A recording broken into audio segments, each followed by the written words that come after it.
교회만 다니지 말고 교회가 되라. 교회만 다니지 말고 교회가 되라. 이란 제목으로 하나님의 말씀을 증거토록 하겠습니다. 또 중요한 걸 놓쳤네요. 우리 주변에 또 청년들, 우리 다음 세대 아이들 이렇게 보이는데 여러분 중고등학교 학생들도 있고 격려 박수 한번 합시다. 네, 여기도 있고요. 뒤에도 있고. 우리 교회 나중에 장로님 되실 분들, 또 권사님 되실 분들, 또 안수집사 되실 분들인데 다시 한번 여러분 기왕 박수 치는 거 힘차게 쳐주시면 좋겠습니다. 얼마나 여러분 감사한지 모르겠습니다. 자, 인도인들은 마하티마 간디를 너무나 사랑하고 존경합니다. 제가 실제로 인도에 가서 단기 선교 기간에 여러 인도인들을 만나봤거든요. 근데 공통적으로 이 간디에 대해서 너무나 존경하는 마음을 가지고 있더라고요. 만나는 사람들마다 그렇게 간디 자랑을 합니다.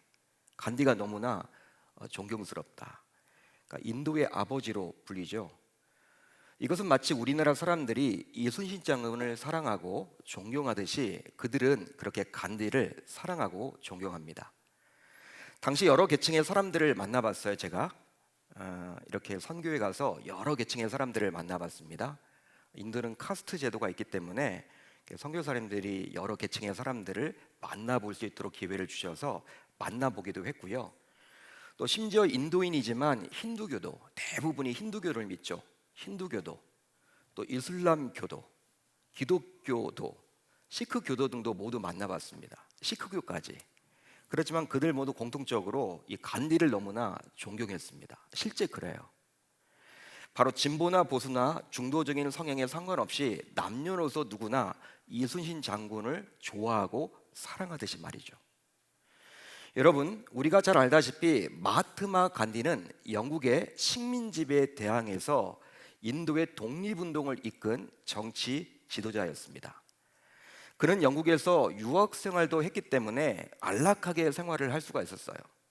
그냥 영국에서 편안하게 삶을 살아갈 수도 있었습니다.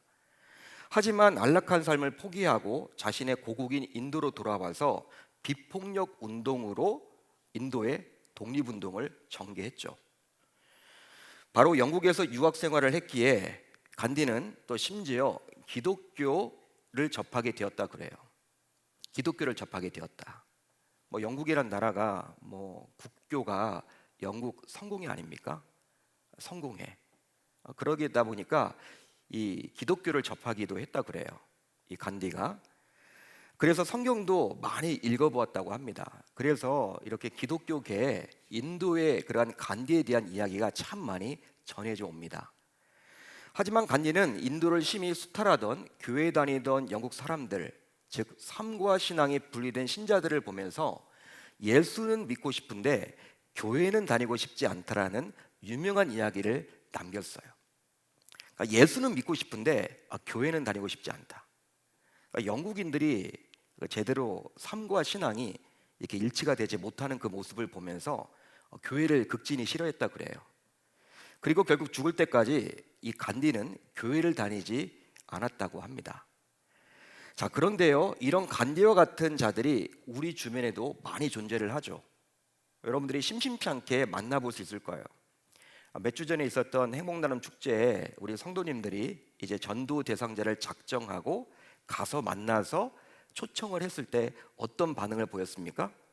그래, 내가 한번 교회 나갈게. 이렇게 여러분 선뜻 이야기하는, 또 이게 대답을 들을 수 있는 분들도 계셨지만 또 많은 성도님들이 예수는 좋아, 예수는 믿고 싶어, 근데 교회는 아닌 것 같아.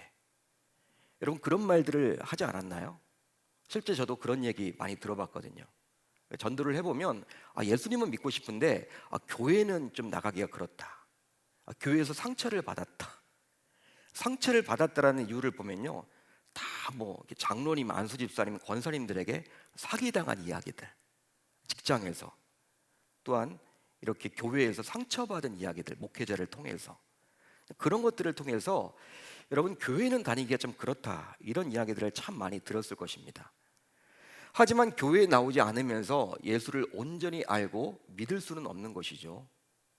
여러분 홀로 성경책을 읽고 예수를 받아들일 수는 있겠지만 여러분, 어떤 영적인 성장이 교회 없이 이루어진다? 이건 불가능한 일이에요. 우리 주님께서 원하는 방법도 아닙니다. 자, 이처럼 세상 불신자들에게 비춰지는 저와 여러분들의 모습이 바로 그들로 하여금 교회를 부정적으로 바라보게끔 만든 거죠. 한마디로 그렇습니다. 자, 그러다 보니 예수와 교회를 분리시켜서 그들은 예수에게는 관심을 갖지만 교회에는 무관심하거나 심지어는 부정적이죠.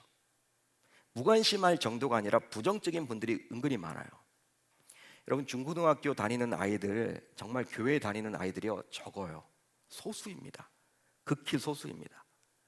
그러니까 아이들에게 여러분 이렇게 전도를 해보면, 우리 저희 집 아이들도 중학생도 있고 고등학교 아이들이 있잖아요. 누구야, 좀 친구들 데려와라. 교회 다니면 같이 다니면 좋지 않냐? 이렇게 여러분 물어보면 이게 여러분 반응이 썩 좋지가 않다라는 거예요. 친구들이 여러분 그렇게 교회는 다니고 싶지 않다. 막연히 여러분 그냥 다니고 싶지 않다. 그런 이야기들을 참 많이 듣는다라는 거죠. 젊은 층으로 갈수록 교회에 대한 별로 이미지가 좋지 않습니다. 그렇게 되기까지 먼저 신앙생활을 하고 있는 저와 여러분들이 그들에게 그렇게 보이지 않았나, 평상시 그런 모습을 보였기 때문에 그렇게 생각하지 않나, 좀 안타까운 마음이 들기도 하죠. 따라서 먼저 예수를 믿고 교회를 다니고 있는 우리 신자들은 불신자들에게 어떻게 비춰질지 항상 신경을 쓰며 신앙생활을 해야만 하는 거예요.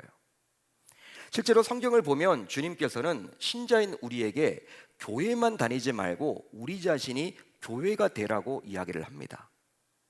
교회만 다니지 말라는 거예요. 근데 우리는 교회만 다니죠. 안타깝게도. 근데 우리 자신이 교회라는 거예요. 바로 교회는 건물이 아니라 그리스도 안에서 부르심을 받은 성도이기 때문입니다. 교회는 이런 건물이 아닙니다, 여러분. 성경적으로 보게 되면 계명교회는요, 이 건물이 아니에요. 여러분들이 계명교회예요. 여러분들이 바로 전도지입니다. 우리가 나가서 여러분 전도지를 나눠줄 때 그 종이를 보고 오는 것이 아니라 여러분들의 삶을 보고, 아, 예수 믿었더니 이렇게 뭔가 달라졌구나, 예수 믿는 사람들은 뭔가 다르구나, 나와는 틀리구나, 여러분 관심을 갖게 된다는 거예요. 하지만 안타깝게도 우리 신자들은 교회는 되지 못하고 어떻습니까? 주구장창 여전히 교회만 다니고 있죠. 물론 교회라도 다니는 것 자체가 좋지만 정말 주님께서 원하시는 것은 교회만 다니지 말고 교회가 되라고 했는데 우리는 교회가 되지 못하고 그냥 주구장창 교회만 다니는 거예요. 그러기에 이런 불편한 진실 앞에서 앞으로 달려갈 50년을 소망하며 신자인 우리 모두 오늘 말씀을 통해서 예수를 믿는 신자로서 이제 과연 어떤 삶을 살아가야 할지 살펴보았으면 좋겠습니다. 자, 오늘 우리가 이제 살펴볼 에베소서 4장에서 교회인 성도가 어떤 삶을 살아가야 할지 바울은 친히 말을 해주고 있어요. 즉 바울 서실의 특징처럼 1장부터 3장까지는 교리적인 부분을 다루고 있습니다. 바울 서신의 특징이 있죠. 로마서를 비롯해서 바울 서신의 특징은 앞부분은 교리적인 내용이에요. 뒷부분은 무엇입니까? 교리적인 내용을 가지고 어떻게 삶을 살아가야 하는가. 하나님의 백성들은, 하나님의 자녀들은, 신자들은 어떤 삶을 살아가면 좋을까? 그 내용이 바울 서신의 뒷부분에 나와요. 마찬가지로 에베소서도 6장까지 구성이 되어 있는데 1장부터 3장까지는 교리적인 내용입니다. 교리적인 내용. 교회는 과연 뭐냐? 그런 내용이라면 이제 4장부터 6장까지는 교회인 우리는 과연 어떤 삶을 살아가야 하는가? 그것에 대해서 말을 해주고 있습니다. 실제 에베소서는 교회에 관한 하나님의 말씀이죠. 교회론에 관한 하나님의 말씀입니다. 그러니까 여러분들이 교회를 우리가 왜 다녀야 하고 우리가 어떤 교회가 되어야 하고 교회인 우리는 어떤 삶을 살아가야 할지 궁금하다면 에베소서를 깊이 한번 읽어보셨으면 좋겠어요. 오늘 말씀을 보면서 이제 행여나 우리가 그런 삶을 살지 못하고 있다면 어쩌면 우리는 예수를 온전히 믿지 못하는 것일 수도 있음을 기억하며 이제 자신의 신앙을 세밀하게 점검하는 시간으로 삼았으면 좋겠습니다. 자, 그렇다면 이제 교회인 우리 신자들은 이제 어떤 삶을 살아가야만 할까요? 바울은 이곳에서 몇 가지를 분명히 이야기해주고 있죠. 우선 첫 번째로 교회인 저와 여러분들은 어떻게 삶을 살아가라고 바울은 이야기합니까? 거짓말을 하지 말아야 한다는 거예요. 그러니까 세상 사람들이 우리가 거짓말하기 때문에 여러분 교회에 대해서 실망을 합니다. 여러분 2000년 전이나 지금이나 똑같아요. 바울 서신이 기록되었던 2000년 전이나 지금이나 성도들이 거짓말을 참 많이 하는 것 같아. 바울이 여러분 그 이야기를 지금 합니다. 거짓말을 하지 말아야 한다. 자, 오늘 보면 25절을 볼까요? 바울은 이렇게 이야기를 하고 있죠. 그런즉 거짓을 버리고 각각 그 이웃과 더불어 참된 것을 말하라. 이는 우리가 서로 지체가 됨이라. 이제 예수의 십자가 죽음을 자신을 대신해서 죽은 것이라고 믿는 신자는 하나님의 자녀로서 신분이 바뀌게 되죠. 신분이 바뀌게 됩니다. 예수님을 인격적으로 영접하게 되면 이제 하나님의 자녀로서 신분이 바뀌게 돼요. 자, 그렇게 되면 거룩하신 하나님의 속성을 조금이나마 담기 마련이죠. 여러분, 자녀들이 누구를 닮습니까? 부모를 닮죠. 부모를 닮아요. 제가 예전에도 말씀을 드렸다시피 이전 교회에서 제가 사역을 할 때 목사님만 한 60명이 됐어요. 목사님만 60명, 부목사님이 60명인데 이 아이들을 보면요, 권사님들이 야, 누구누구 아들이나 보다 다 아는 거야. 말을 안 걸어봐도, 너 누구냐고 물어보지 않아도. 왜 그렇습니까? 그러니까 우리 집 애들도 여러분 저를 닮았대요. 저는 안 닮은 것 같은데 우리 막내가 걸어가면 아우 김 목사님이다. 다 여러분 그렇게 이야기했어요. 이전 교회에서. 그러니까 권사님들이 이렇게 다 알아. 부모를 닮죠, 여러분. 마찬가지로 이제 하나님의 자녀가 되면요, 하나님의 속성을 조금이나마 담는다라는 거예요. 거룩한 속성을. 자, 그러다 보니 예수를 믿기 전과 믿은 후 가장 달라진 점이 있다면 그것은 바로 거짓말이 불편하게 느껴지고 싫어진다라는 사실이에요. 진짜 내가 예수를 믿느냐 믿지 않느냐 이걸 판단할 수 있는 기준은요, 내가 여러분 예수를 믿기 전에 했던 그 거짓말을 계속 여러분 반복해서 한다? 거짓말을 해도 예수를 믿은 다음에도 별로 양심의 가책을 느끼지 않는다? 그 사람 예수 안 믿는 거예요. 믿는 척 하는 거예요. 아직까지 예수님 만나지 못한 거예요. 본인은 여러분 교회 잘 나와, 직분도 가졌어. 그렇지만 거짓말을 하는데도 불구하고 양심의 가책이 없다. 이전처럼 계속 거짓말을 반복적으로 짓는다. 똑같은 거짓말을 계속한다. 그 사람은 아직 예수님 만나지 못한 거예요. 예수님 진짜 만나게 되면 이제 예수님 만난 후에는 거짓말이 싫어지죠. 불편해진다는 거예요. 바로 거짓말을 하게 되면 양심의 가책을 느끼기 때문입니다.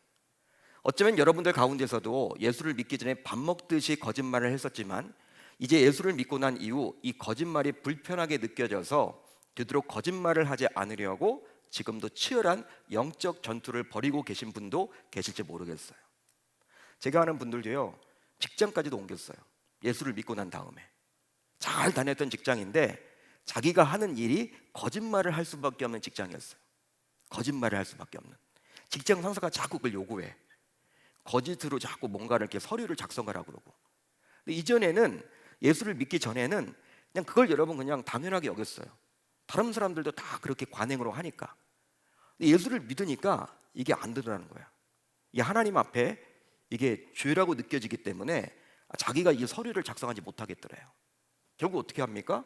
그만두고 다른 직장으로 이직을 하더라고요. 여러분 잘한 거죠. 잘한 겁니다. 요한복음 8장 44절을 보면 예수님께서는 하나님의 선민인 유대인들조차 결국 마귀의 자녀가 되었다며 안타까워하셨습니다. 너희는 너희 아비 마귀에게서 났으니 너희 아비의 욕심대로 너희도 행하고자 하느니라. 그는 처음부터 살인자요 진리가 그 속에 없으므로 진리에 서지 못하고 거짓을 말할 때마다 제 것으로 말하나니 이는 그가 거짓말쟁이요 거짓의 아비가 되었습니다. 거짓의 아비. 이 예수님의 말씀을 보면 마귀는 거짓말장이고 거짓의 아비라고 분명히 말을 해주고 있죠. 예수님의 말씀이에요. 그러니까 마귀는 거짓말장이다, 거짓의 아비다, 분명히 예수님께서 말씀해 주셨습니다. 따라서 사탄, 즉 마귀는 하나님과 완전히 다른 속성을 가지고 있는 것이죠. 즉 하나님은 진실, 즉 참된 것을 말한다면 마귀는 거짓을 말하기 때문입니다. 하나님은 참이에요, 참. 그렇지만 마귀는 거짓을 말한다는 거예요. 실제로 창세기 3장을 보면 마귀가 뱀의 형상으로 나타나서 여자에게 다가가서 어떻게 이야기를 합니까? 너희가 결코 죽지 아니하리라. 너희가 그것을 먹는 날에는 너희 눈이 밝아져 하나님과 같이 되어 선악을 알 줄 하나님이 아심이니라. 하나님께서는 선악을 알게 하는 나무 열매를 먹으면 어떻게 된다고 했습니까? 정령 죽으리라. 죽는다고 말을 했어요. 그게 하나님의 말씀입니다. 그게 진리입니다. 참입니다. 그런데 사탄은 지금 어떻게 이야기를 합니까? 어떻게 꼬셔듭니까? 죽지 않는다. 죽지 않아. 네가 하나님처럼 될까 봐 하나님이 그것이 두려워서 너 하나님 되지 못하도록 하고자 너 죽는다라고 말한 거야. 죽지 않을 거야. 의심을 불러일으켜요. 거짓말을 한 거죠. 따라서 결국 거짓말로 인해서 인간은 하나님과의 관계가 훼손되어 버린 거예요. 그래서일까요? 자, 이 세상을 보면 공중의 권세 잡은 사단의 세력 때문인지 몰라도 거짓말이 얼마나 이 세상에 만연해 있는지 모릅니다. 여러분, 세상을 한번 바라보세요. 거짓말이 만연해 있죠. 실제로 가짜 뉴스가 판을 치고 있어요. 뭐가 여러분 진짜인지 잘 모르겠어. 요즘에 언론을 봐도 이게 진짜인가 가짜인가 하도 가짜가 많으니까, 가짜가 진짜처럼 착각을 불러일으키게끔 하니까 정치권을 중심으로 어떤 사건에 대해서 확인도 않은 채 무작정 폭로해서 사람들을 혼란스럽게 만들죠. 그리고 후에 사실이 아닌 것으로 밝혀져도 어느 누구 하나 책임지는 사람이 없습니다. 이게 바로 이 세상의 모습이에요. 심지어 메이저 언론들도 예외는 아니야. 그래도 예전에는 뭐 언론사에서 이야기를 한다 그러면요 다 믿었잖아요. 그런데 요즘은 믿질 못해. 반절만 믿어야 돼. 예? 반절은 또 가짜야. 메이저 언론도 그렇습니다. 이처럼 이 사회는 거짓에 물들어 있어요. 아니, 오히려 거짓말을 잘해야 승진도 하고 거짓말을 잘해야 돈도 많이 벌고 행복하게 살 수 있다라고 사람들을 자꾸 현혹합니다. 자, 그러다 보니 예수를 믿는 신자들조차도 아무런 생각도 없이 쉽게 거짓말을 해버리고 말죠. 그게 관행이니까, 그게 이 사회의 모습이니까, 직장의 모습이니까, 심지어 교회 안에서도 말입니다. 즉, 입만 열면 과장해서 말을 하거나 약간 뻥도 가미해서 재미있게 말하는 분들이 있어요. 하지만 성경은 거짓을 버리고 참된 것을 말하라 라고 분명히 말을 해줍니다. 이 말에는 거짓을 버리지 않으면 참된 것을 말할 수 없다라는 의미가 담겨져 있는 거예요. 거짓을 버려야지만 참된 것을 말할 수 있다. 거짓도 말하면서 참된 것을 말할 수 있지 않다라는 거예요.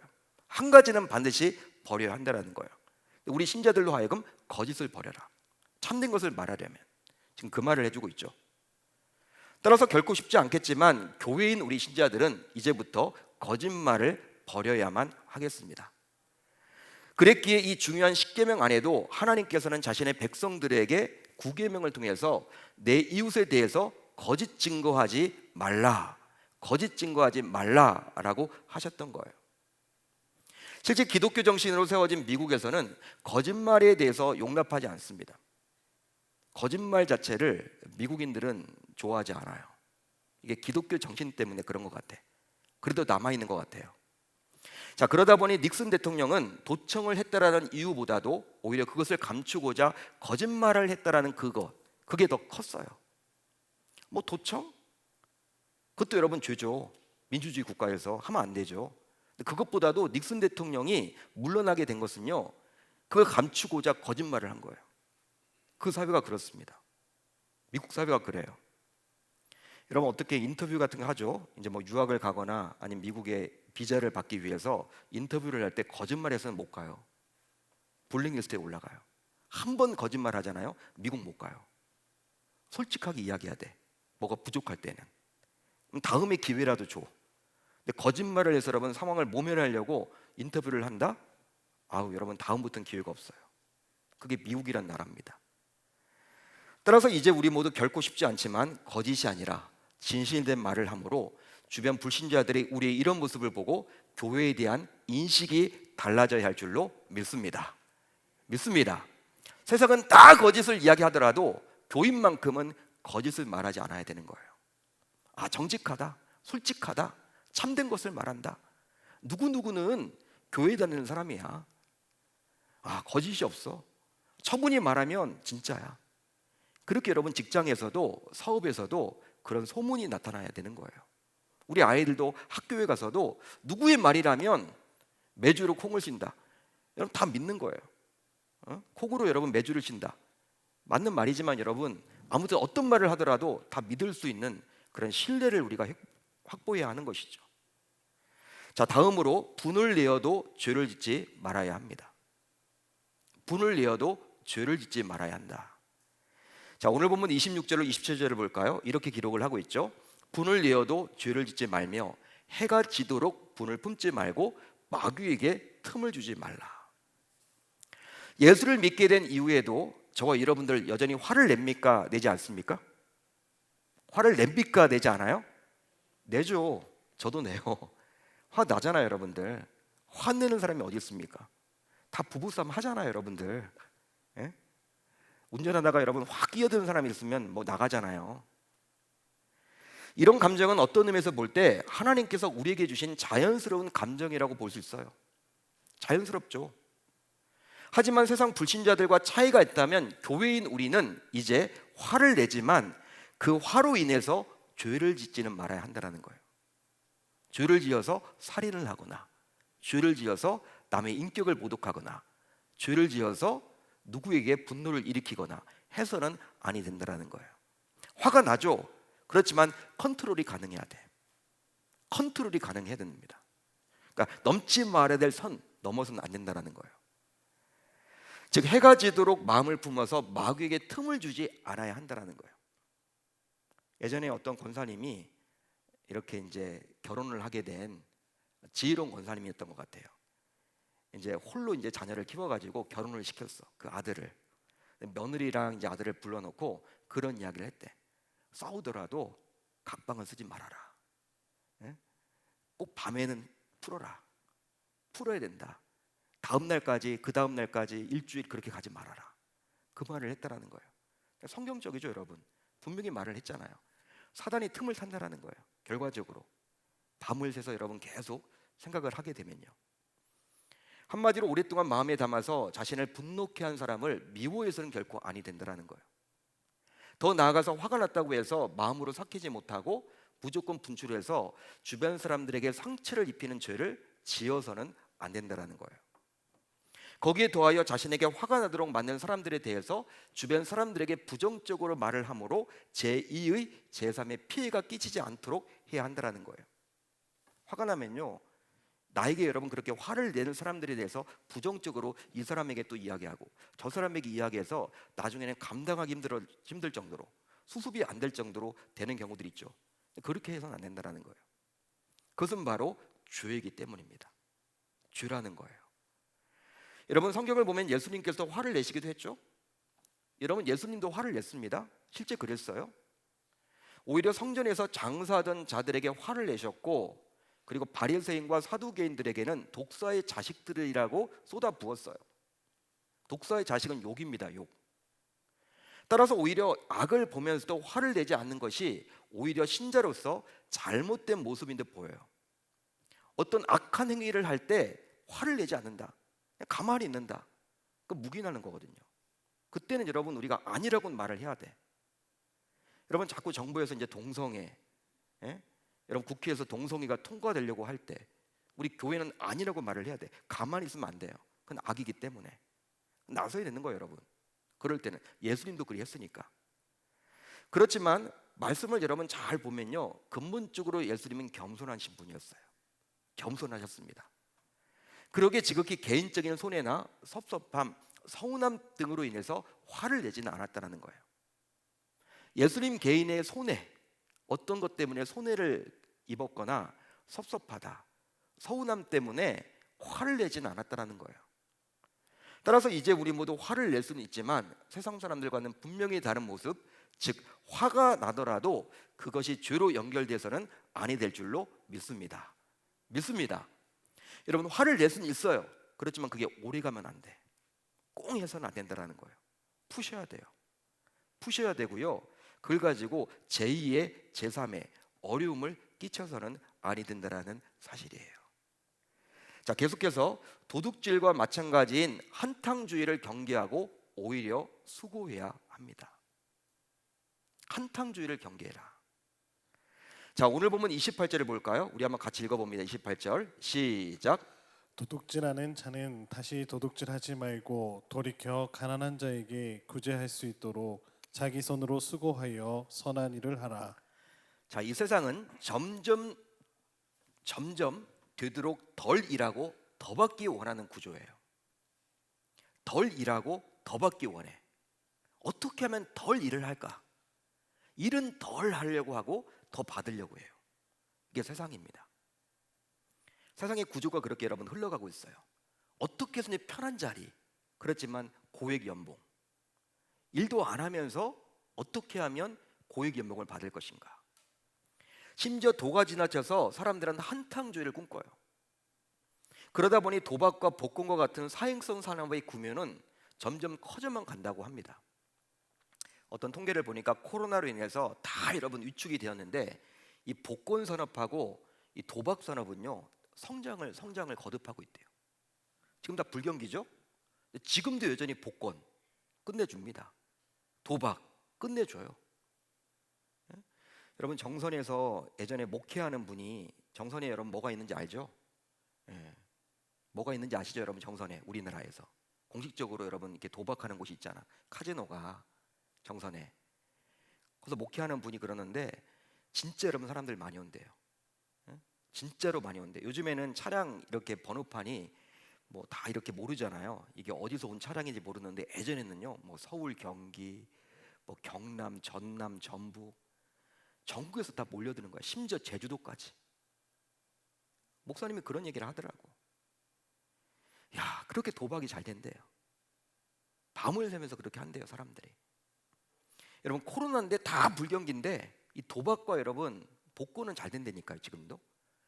이렇게 사행성 사람의 규모는 점점 커져만 가요.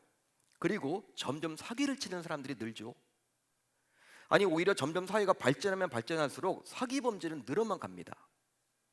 그런데 기본적으로 사기에 걸려드는 분들은 바로 고소득을 보장한다는 말에 다 걸려드는 거예요. 고소득. 여러분 한번 생각해 보세요. 고소득을 준다고 하니까 다 거기 넘어가는 거야. 사기에 여러분 다 넘어갑니다. 하지만 상식과 달리 고소득을 보장하는 것이 어디 있습니까? 상식적으로 여러분 생각을 해보세요. 고소득을 보장한다면 여러분들에게 기회가 올까요? 여러분 그런 여러분 정보를 왜 흘려요? 자기가 하지? 한번 그렇게 생각을 해보세요. 어떤 분이 여러분 뭘 투자하라고 권면해. 이거 하면 몇십 퍼센트가 남겨진대. 자기가 해야지. 권면하는 사람이 그렇게 많이 남으면. 근데 여러분 사람들이 홀딱 그냥 거기에 반해. 다 여러분 갖다 드리는 거예요. 여러분 고소득을 보장하는 건 없어요. 일도 안 하는데 고소득을 준다? 그런 데는 없습니다. 따라서 자꾸 고소득을 원하고 한탕주의를 원하다 보니까 사기를 당하는 사람들이 끊이질 않다 보니까 또 사기치는 사람들도 그만큼 늘어나는 거예요. 하지만 성경은 한탕주의를 원하고 고소득을 원하는 것이 일종의 도둑질이라고 이야기를 합니다. 도둑질이다. 바로 자신의 수고 없이 많은 수익을 기대하는 것이기 때문이죠. 그래서 바울은 다음과 같이 말을 해요. 누구든지 일하기 싫어하거든 먹지도 말게 하라. 여러분 복지가 참 좋아요. 그렇지만 너무 복지 위주로 가서는 안 돼요. 진짜 장애를 가졌거나 여러분 어려운 사람들은 도와야 돼, 정부가. 그렇지만 무조건 나눠 먹기식으로 누구 줬으니까 누구 다 가져야 된다. 여러분 그것은요 성경적이지가 않습니다. 그런 방법은. 하나님은 분명히 일하기 싫어하거든 먹지도 말라고 분명히 말을 하고 있죠. 실제로 첫사람 아담이 범죄한 이후로 하나님께서는 아담에게 징계 차원에서 땀을 흘려서 일하도록 요구하셨어요. 그게 여러분 징계 차원입니다. 그러니까 일을 해야 되는 거예요. 자, 그래서일까요? 바울은 우리 신자들에게 자기 손으로 수고하라고 우리에게 요청합니다. 자기 손으로 수고한다는 것은 바로 스스로 땀을 흘리라는 거예요. 땀을 흘려야 된다. 그 말을 지금 해주고 있죠. 자, 그런데요 세상 불신자들과 우리 신자들의 분명한 차이가 있는데요, 실제로 세상에 나가봐도 한탕주의를 멀리하고 고소득을 멀리하는 불신자들도 있어요. 도덕적이고 윤리적인 분들 가운데, 착한 분들 가운데. 한탕주의 안 되죠. 고소득 안 되죠. 일해야죠. 여러분 세상 불신자들 가운데서도 우리와 여러분 딱 일치하는 분들이 있습니다. 그렇지만 그들과 차이가 있죠. 분명히. 무엇입니까? 그들은 그걸 가지고 자신과 자신의 가족만을 위해서 재정을 사용해요. 내가 열심히 일해서 내 가족 그리고 나만을 위해서 사용해. 그렇지만 오늘 말씀을 보게 되면 신자인 저와 여러분들은 그게 아니라 더 나아가서 그 재정을 가지고 내가 일한 재정을 가지고 교회를 섬기며 가난한 자들을 어떻게 된다? 구제하라고 말을 해주고 있다는 거예요. 그게 여러분 달라요. 여러분 내가 일했는데 공부해서 남을 주는 거예요. 한마디로 내가 열심히 일해서 교회를 섬기고 가난한 자들을 구제하라. 지금 바울이 지금 말을 해주고 있죠. 물론 이것은 참으로 쉽지 않습니다. 하지만 하나님께서는 그렇게 함으로 교회인 우리 신자들이 세상에서 구별된 모습을 보여서 이제 불신자들에게 선한 영향을 끼칠 수 있어야 한다라고 분명히 말을 해주고 있죠. 계속해서 더러운 말은 입 밖에도 내지 말아야 합니다. 바울은 계속 지금 이야기를 하고 있어요. 자, 오늘 보면 29절을 볼까요? 우리 한번 같이 읽어봅니다. 29절 시작. 무릇 더러운 말은 너희 입 밖에도 내지 말고 오직 덕을 세우는데 소용되는 대로 선한 말을 하여 듣는 자들에게 은혜를 끼치게 하라. 듣는 자들에게 은혜를 끼치게 하라. 우리 신자들에게 요구하는 거예요. 교회인 저와 여러분들이 그렇게 해야 된다는 거예요. 자, 이 구절에 나와 있는 더러운 말은 바로 부패하고 썩은 말입니다. 부패한 것은 더욱이 무가치한 것이죠. 가치가 없는 거예요. 따라서 교회인 성도가 무가치한 말로 시간을 낭비하지 말고 대신에 덕을 세우는 말로 은혜를 끼쳐야 한다는 거예요. 그러니까 우리 신자들은요, 말을 잘해야 돼. 불신자들에게 가서도 아다르고 달라요. 은혜로운 말을 사용해야 돼. 제가 이렇게 근데 집사님들하고 이렇게 대화를 해보면 여러분 세상적인 말에 더 노출된 분들이 많은 것 같아요. 안타깝게도 교회에서 사용하는 용어들이 있거든요. 예? 기도를 여러분 들어보기도 하고 하면 여러분 교회에서 사용하는 언어가 있거든요. 근데 그게 아니라 그냥 세상에서 사용하는 언어를 교회에서도 그대로 사용하는 경우들이 많더라는 것이죠. 들어보면 알아요. 간혹 식사 시간이 되어서 이제 목사님들과 식사를 하러 가봅니다. 밖에 나가서 먹을 때가 있는데 뭐 제가 여러분 옆분이 이렇게 식사를 할 때 그룹들로 이렇게 식사를 하잖아요. 식당에 가면 그분들 여러분 이야기를 제가 들으려고 한 건 아니지만 그들이 이야기를 하니까 크게 이야기하니까 어떤 때는 막 들려져요. 그런데 여러분 간혹 옆 테이블에서 하는 이야기를 들어보면 그들의 주자는요 별 이렇게 영향가가 없는 이야기가 대부분이야. 여자분들이 만나면요 주로 자녀 이야기 참 많이 하더라고. 자녀 이야기. 또 이제 나이가 되신 권사님들 같은 분들이 만나면 다 교회 이야기를 해. 이전에 어떤 교회 목사님이 우리 광명시찰의 어떤 목사님이 그 얘기를 하시더라고.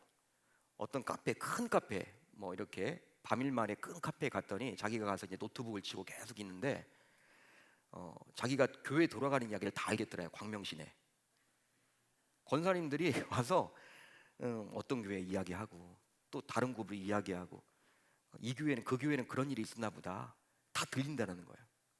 교회 이야기하고 목사님들 이야기하고 다 그렇다는 거야. 그러니까 조심해야겠다 그런 얘기를 하셨어요. 맞는 말 같아요. 식사를 하는데 가보면요 자녀 이야기 참 많이 합니다.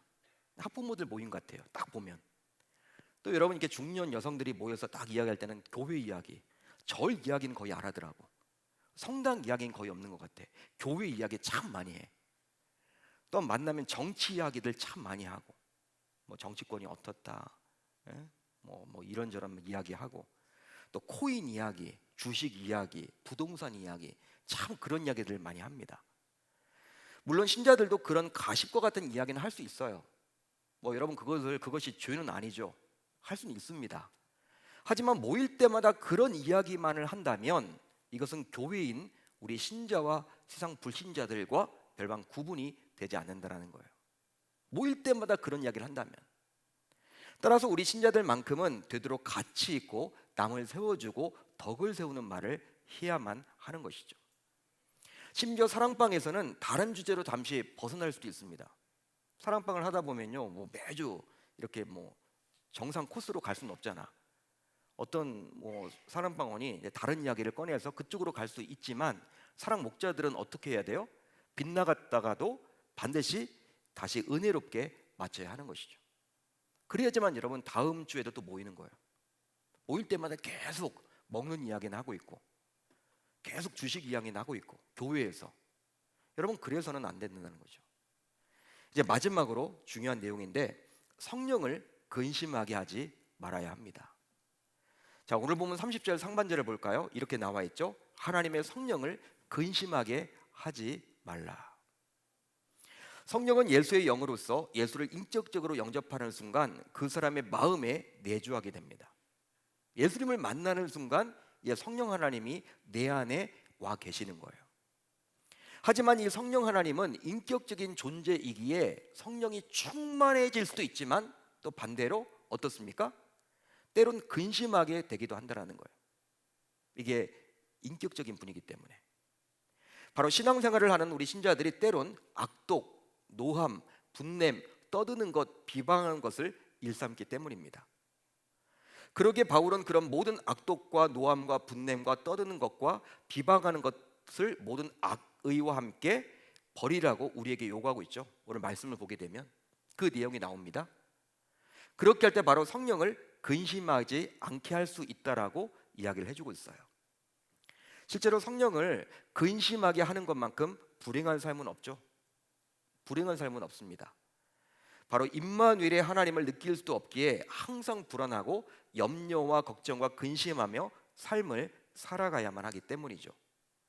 따라서 그런 불안, 염려, 걱정에 찌든 신자들의 모습을 보고 세상 사람들은 자신들과 별반 다르지 않다고 여기면서 교회에 관심을 기울이지 않게 되는 거예요.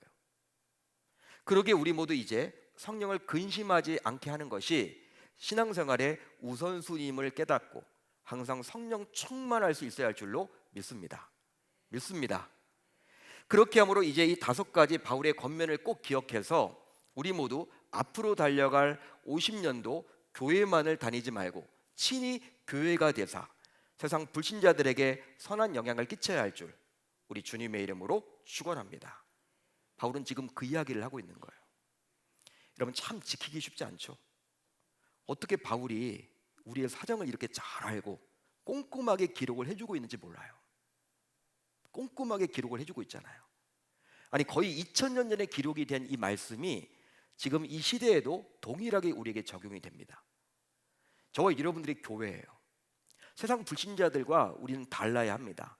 바로 바울은 이 5가지가 달라야 한다. 성령을 근심하게 하지 말아야 된다. 성령이 근심하게 되는 순간 우리도 불안해요. 예수를 믿는다고 하면서도 세상 사람들과 동일하게 평안이 없고 불안해집니다. 그러면 여러분, 세상 사람들에게 나가서 전도가 되겠습니까? 여러분, 어떤 상황 속에서도 담대함이 있어야 되겠죠? 평안이 있어야 되겠죠? 자녀 때문에 지금 벌벌 떨고 있는 그 불신자들에게 나도 지금 힘들지만 내 자녀도 지금 당신과 마찬가지다, 힘들다, 지금 고3 수험생이다, 그렇지만 나는 하나님을 믿는다, 성령 하나님이 내 마음속에 있기 때문에 당신과 동일하지만 당신은 지금 벌벌 떨어서 힘들고 어렵지만 나는 힘들지 않다, 나는 평안이 있다, 임마누엘 하나님이 나와 함께 하신다. 여러분, 이렇게 전할 수 있어야 되는 거예요.